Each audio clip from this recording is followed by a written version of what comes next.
In the new tax regime, the tax rate structure is proposed to be revised as follows.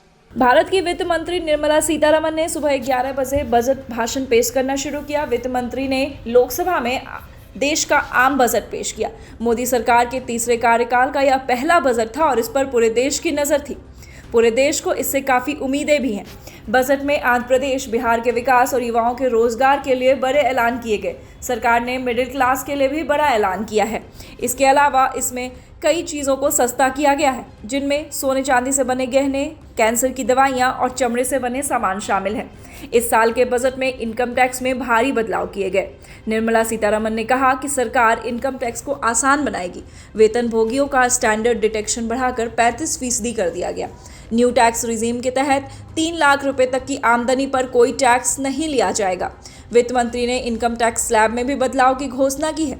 3 से 7 लाख रुपए पर 5%, 7 से 10 लाख पर 10%, 10 से 12 लाख पर 15%, 15 से 20 लाख पर 20% और 15 से 30 लाख की आमदनी पर 30% टैक्स लगेगा। इसके अलावा पुराने टैक्स स्लैब में किसी तरह के कोई बदलाव नहीं किए जाएंगे। बजट में सरकार ने मिडिल क्लास को तोहफा दिया है। नई टैक्स रिजीम में स्टैंडर्ड डिडक्शन 50,000 रुपए से बढ़ाकर 75,000 कर दिया गया। वहीं सरकार ने डायरेक्ट टैक्स को आसान बनाने के लिए कई कदम उठाए हैं। In the new tax regime, the tax rate structure is proposed to be revised as follows. 0 to 3 lakh rupees, nil. 3 to 7 lakh rupees, 5%. 7 to 10 lakh rupees, 10%. 10 to 12 lakh rupees, 15%.